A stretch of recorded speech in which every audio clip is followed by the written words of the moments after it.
नमस्कार दोस्तों, मैं हरपाल सिंह फ्लोरा और आप देख रहे हैं खेलो इंडिया न्यूज। ताइक्वांडो को लेकर मामला दिलचस्प हो गया है। माननीय दिल्ली उच्च न्यायालय के निर्णय से ताइक्वांडो में 6 साल से ज्यादा टाइम से चल रहे डिस्प्यूट में एक नया मोड़ आया है। कोर्ट के इस ऑर्डर को हमने हिंदी में ट्रांसलेट करके जानकारी आप तक लाने की कोशिश की है। हालांकि ज्यादा विस्तार से यह जानकारी नहीं दे रहे हैं क्योंकि कानूनी भाषा का शब्दशः हिंदी ट्रांसलेशन हमारे लिए मुश्किल है। फिर भी हमने कोशिश की है कुछ जानकारी ट्रांसलेट करके आप तक जानकारी लाने की। और इसके अलावा हमने बातचीत की है प्रभात शर्मा से, जो ताइक्वांडो से काफी समय से जुड़े हुए हैं और इस लड़ाई का एक हिस्सा भी है। काफी समय से जो है वो इस लड़ाई में शामिल है। अगली वीडियो में हम कोशिश करेंगे कि इससे संबंधित जो अन्य पक्ष हैं उनसे भी बात कर उनसे भी जो जानकारी हासिल होती है, उनका भी जो वर्जन है, उनका भी जो कहना है, वो इंफॉर्मेशन आप तक लेकर आए। लेकिन आज की बातचीत से इस समय समाधान का रास्ता दिखाई दे रहा है, बशर्ते बाकी सभी लोग भी इस पर राजी हों या इंडियन ओलंपिक एसोसिएशन इस पर कोई स्टैंड ले। तो हो सकता है कि वीडियो कुछ 2, 3 या 4 भागों में हो। तो आपसे अनुरोध है कि वीडियो को अंत तक जरूर देखिएगा और इस वीडियो से संबंधित सभी पार्ट देखिएगा। हो सकता है कि आपको भी लगे कि जो डिस्कशन हमारा हुआ है उससे शायद कुछ सॉल्यूशन निकल सकता है ताइक्वांडो को लेकर। तो आज हम आपको भारतीय खेल जगत के एक ऐसे कानूनी मामले के बारे में विस्तार से बताने जा रहे हैं जो किसी फिल्म की कहानी से कम नहीं लग रहा है। यह मामला ताइक्वांडो के खेल का है, जहां एक तरफ पुरानी फेडरेशन है, दूसरी तरफ एक नई खड़ी की गई संस्था है और बीच में फंसी है भारत सरकार और इंडियन ओलंपिक। आज हम बात कर रहे हैं दिल्ली हाई कोर्ट के उस ऐतिहासिक फैसले की जो 18 नवंबर 2025 को आया। केस का नाम ताइक्वांडो फेडरेशन ऑफ इंडिया बनाम भारत संघ यानी यूनियन ऑफ इंडिया है। मामला इतना पेचीदा है कि इसमें धोखे के आरोप, रातों रात बदली गई मान्यता और देश के कानून बनाम विदेशी संस्थाओं की लड़ाई है। तो चलिए शुरू से समझते हैं कि आखिर हुआ क्या है। कहानी का फ्लैशबैक अगर हम बताएं आपको तो विवाद की जड़ 2019 से 2022। दोस्तों, कहानी शुरू होती है कुछ साल पहले जब ताइक्वांडो फेडरेशन ऑफ इंडिया में आपसी गुटबाजी चल रही थी। इस झगड़े को सुलझाने के लिए 12 जुलाई 2019 को भारतीय ओलंपिक संघ ने एक एडहॉक कमेटी बनाई। इस कमेटी का काम था खेल को संभालना और नए सिरे से चुनाव कर संगठन को खड़ा करना। लेकिन आरोप है कि यहां एक बड़ा खेल हो गया। कोर्ट के सामने यह बात आई कि इस कमेटी के कुछ सदस्यों, खासतौर पर नामदेव शिरगांवकर ने अपनी पावर का गलत इस्तेमाल किया। बजाय चुनाव कराने के, बजाय नई संस्था का रजिस्ट्रेशन कराने के, उन्होंने एक अपनी संस्था खड़ी कर दी जिसका नाम इंडिया ताइक्वांडो है। और सुनिए, आईओए के एथिक्स कमीशन ने 8 फरवरी 2022 को अपनी रिपोर्ट में यह माना था कि यह हितों का टकराव यानी कॉन्फ्लिक्ट ऑफ इंटरेस्ट है और यह सब चुनाव में हेरफेर करने के लिए किया गया था। लेकिन मजे की बात यह है कि वर्ल्ड ताइक्वांडो इंटरनेशनल बॉडी ने पुरानी फेडरेशन टीएफआई को हटाकर इस नई संस्था इंडिया ताइक्वांडो को मान्यता दे दी। कोर्ट की एंट्री और टीएफआई की वापसी 2023 जब मामला बहुत बढ़ गया तो दिल्ली हाई कोर्ट के दखल दिया और 2022 में कोर्ट ने पुराने वाले टीएफआई के लिए चुनाव कराए। चुनाव सही से हुए। 17 मार्च 2023 को भारत सरकार खेल मंत्रालय ने एक चिट्ठी जारी की और टीएफआई को भारत की असली नेशनल स्पोर्ट्स फेडरेशन यानी एनएसएफ घोषित कर दिया। सब कुछ ठीक चल रहा था, लेकिन फिर कहानी 2025 में एक नया मोड़ आया। 8 मई 2025 को धमाका हुआ, ताजा विवाद। अचानक 8 मई 2025 को खेल मंत्रालय ने एक नया लेटर जारी किया। इस लेटर में सरकार ने कहा, हम इंडिया ताइक्वांडो को मान्यता दे रहे हैं क्योंकि उनके पास वर्ल्ड ताइक्वांडो की मान्यता है और एशियन गेम्स 2026 आ रहे हैं तो खिलाड़ियों का जाना जरूरी है।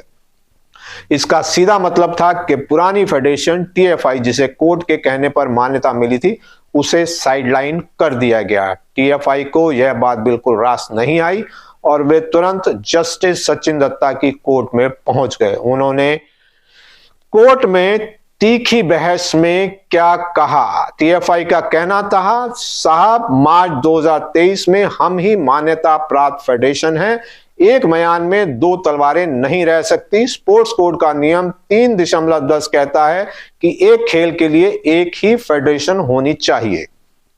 सरकार ने हमें ना तो कोई कारण बताओ नोटिस जारी किया और ना ही हमारी मान्यता रद्द करने का कोई ऑर्डर जारी किया, बस चुपचाप दूसरे संघ को मान्यता दे दी। यह गैर कानूनी है।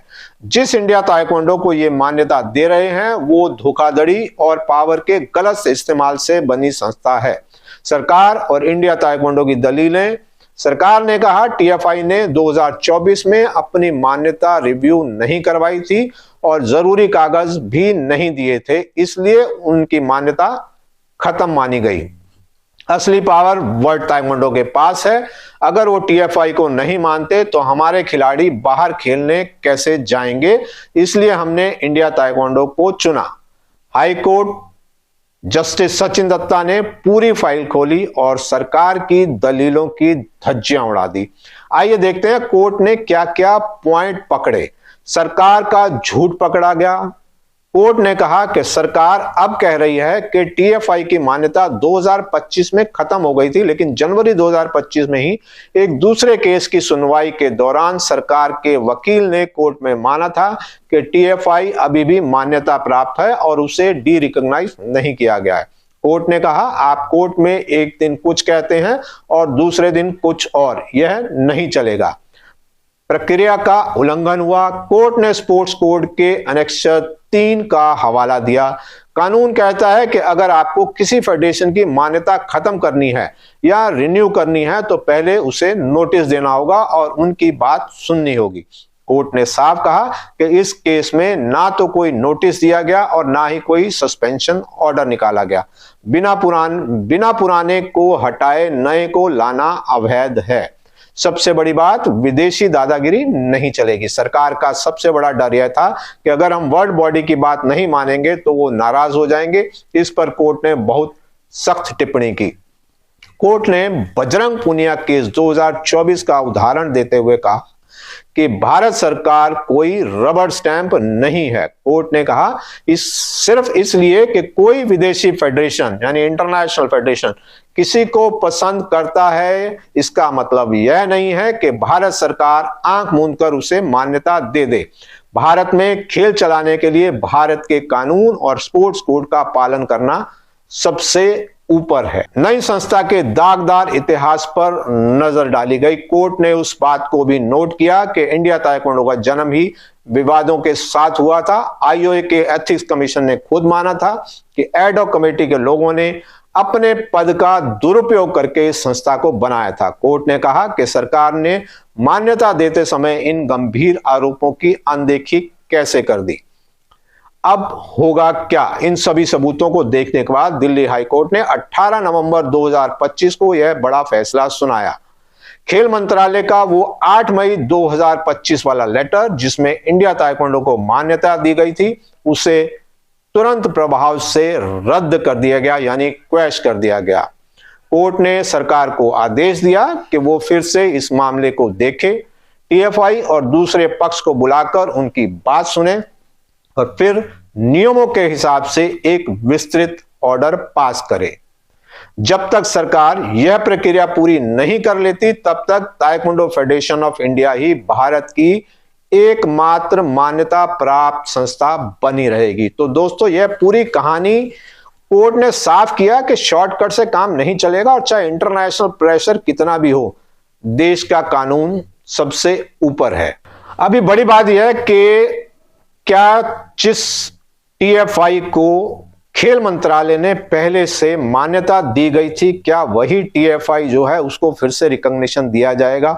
क्योंकि टीएफआई के भी अलग अलग हिस्से हैं, 3-4 अलग अलग गुट हैं जिसमें जिमी जत्यानी रजिस्ट्रेशन लेके बैठे हैं, प्रभात शर्मा भी टीएफआई चला रहे हैं, आई श्री गणेश और मंगेशकर भी टीएफआई चला रहे हैं। तो ये डिस्प्यूट जो है वो बहुत बड़ा हो चुका है और फिलहाल कोर्ट के ऑर्डर से एक टेम्परेरी जो है वो फायदा खिलाड़ियों को मिल सकता है, लेकिन इसका जो सॉल्यूशन है वो पूरी तरह से अभी भी दिखाई नहीं दे रहा है। हमने इस कोर्ट ऑर्डर को लेकर प्रभात शर्मा से डिटेल में बातचीत की, वो भी हम आपको अगली वीडियो में सुनाएंगे। पूरी वीडियो जरूर देखिएगा। और इसके अलावा जैसा मैंने पहले कहा कि जो बाकी लोग जो हैं इस डिस्प्यूट से जुड़े हुए हैं उनसे भी इस पर बातचीत करेंगे, लेकिन जो प्रभात शर्मा से हमारी आज बातचीत हुई है उसमें हमें कुछ हल निकलता दिखाई दे रहा है। अगर सरकार या इंडियन ओलंपिक एसोसिएशन उस पर विचार करे तो सभी गुटों को मुझे लगता है कि शायद वो मंजूर होना चाहिए, क्योंकि उसका फायदा जो है वो किसी एक संगठन को नहीं जाता है बल्कि उन सभी संगठनों को जाता है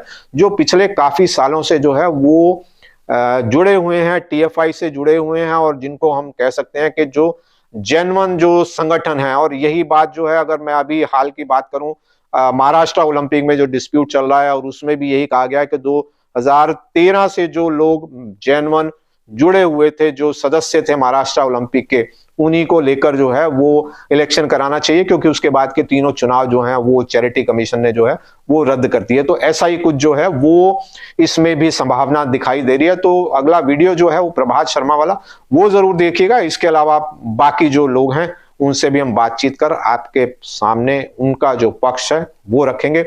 वीडियो पसंद आई हो तो लाइक जरूर कीजिएगा। चैनल सब्सक्राइब नहीं किया है तो जल्दी से चैनल सब्सक्राइब कर लीजिए। इसी तरह की वीडियो हम आपके लिए लाते रहेंगे। अगली वीडियो तक के लिए मुझे इजाजत दीजिए। बहुत बहुत शुक्रिया।